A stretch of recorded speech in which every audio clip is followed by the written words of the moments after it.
છોટાઉદેપુર જિલ્લાના સુસ્કાલ ગામે રેતીને વોશ કરવા માટે કૂવો બનાવવામાં આવ્યો છે।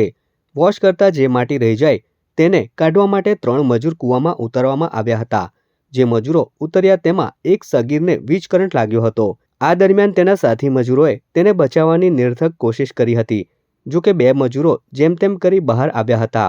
ઘટના અંગેની જાણ સ્ટોક માલિકને કરવામાં આવી હતી અને તાત્કાલિક ઈજાગ્રસ્ત સગીર મજૂરને બોડેલીની હોસ્પિટલમાં લઈ જવામાં આવ્યો હતો। જો કે હોસ્પિટલના તબીબે તેને મૃત જાહેર કર્યો હતો। મજૂરનું મોત થતાં તેને પોસ્ટમોર્ટમ અર્થે સરકારી હોસ્પિટલ ખસેડવામાં આવ્યો હતો। હું સુસ્કાલ ગામે મીરા એન્ટરપ્રાઇઝ પ્લાન્ટની અંદર કામ કરતો હતો। હું કૂવાની અંદર બહાર રગડો નીકળતા હતા 3 ભાઈ અમે 2 કલાક પહેલાં અંદર કામ કર્યું। અમે અચાનક શોર્ટ લાગ્યો। એમાં 3 ભાઈને શોર્ટ લાગ્યો। એની અંદર અમે 2 ભાઈ ટંગાઈ ગયા। પેલો અચાનક પાણીની અંદર પડ્યો એનો તાત્કાલિક ફટ અંદરથી જીવ નીકળી ગયો।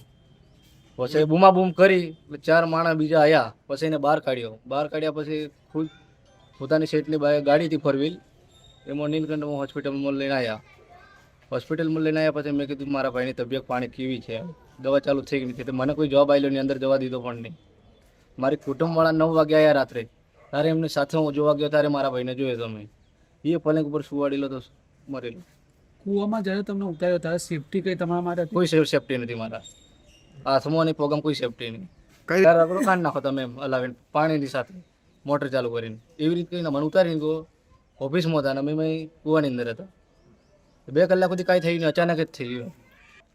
અત્રે ઉલ્લેખનીય છે કે રેતીના સ્ટોકમાં બનેલી આ ઘટના અંગે પાવી જેતપુર પોલીસ દ્વારા તપાસ શરૂ કરવામાં આવી છે અને રેતીના સ્ટોકમાં સગીર યુવક પાસે કરાવવામાં આવી રહેલી મજૂરી અંગે પણ પોલીસ દ્વારા વધુ તપાસ હાથ ધરવામાં આવી છે। એક રેતીની લીઝ અને સ્ટોક આવેલ છે। ત્યાં 3 ભાઈઓ દિલીપભાઈ મોતીભાઈ પલાસ, ગોવિંદભાઈ મોતીભાઈ પલાસ અને ત્રીજા ભાઈ હતા છત્રભાઈ। 3 જણ ત્યાં રેતી વોશિંગ કરવાના કૂવો છે ત્યાં રગડો ભેગો થયેલો હોય અને રગડો કૂવામાંથી બહાર કાઢી રહ્યા હતા।